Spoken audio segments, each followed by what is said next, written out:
No niin, tervetuloa Lutakoon.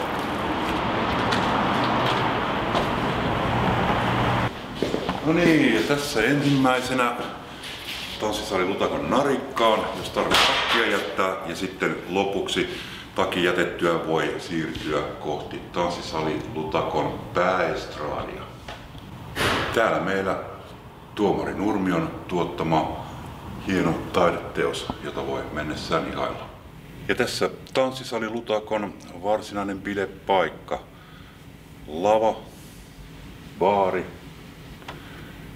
bailausta heti kun ihmisiä on paikalla.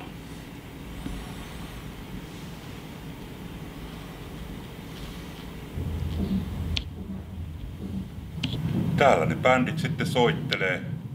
Rumpali yleensä tässä, laulaja keskellä, kiippari pannaan tonne, basisti tuonne. Joskus ne menee kuitenkin eri järjestykseen ja ei sille oikein maha mitään.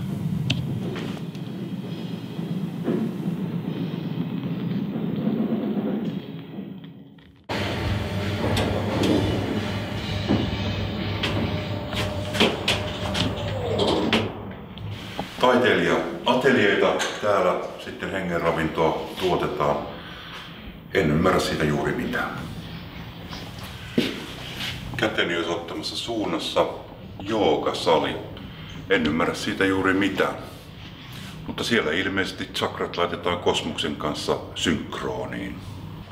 Tämän oven takana sitten YAD, Youth Against Drugs. Kaikki niistä ei ole enää ihan nuoria, mutta ei se haittaa. Ne vastustaa huumeita, ne vanhemmatkin. Se on siinä.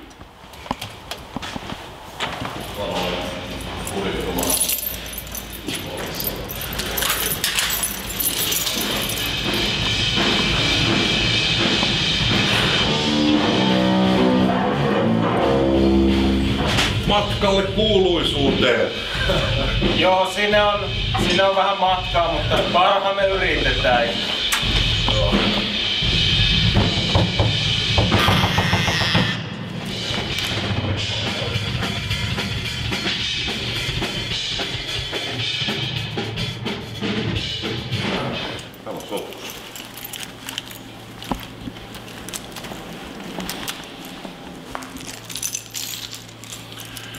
No niin, tämä on tanssisali Lutakon backstage ja täällä ne bändit sitten rönyää ennen ja jälkeen keikan.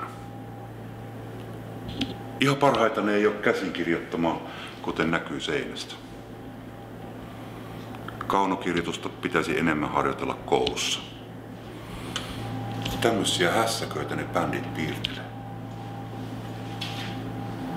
Esiintymispaidan voi täällä silittää sileäksi. Ja tämä täällä on tanhusali. En siitä mitään ymmärrä, mutta ruumiin liikutaan se on ainakin.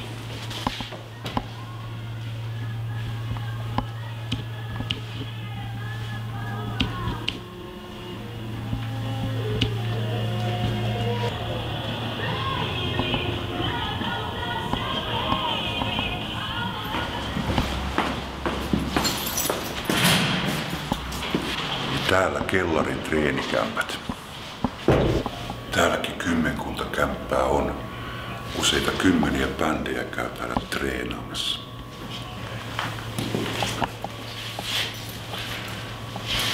Tää ei ole treenikämppää.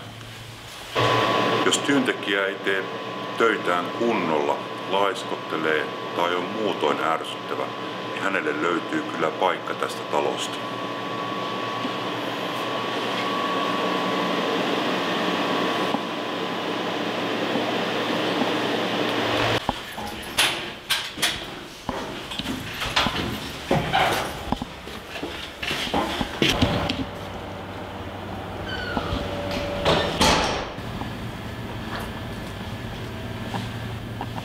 Ja täällä sitten, jos kotimuusi alkaa kyllästyttämään, niin voi tulla syömään gourmet-aterioita.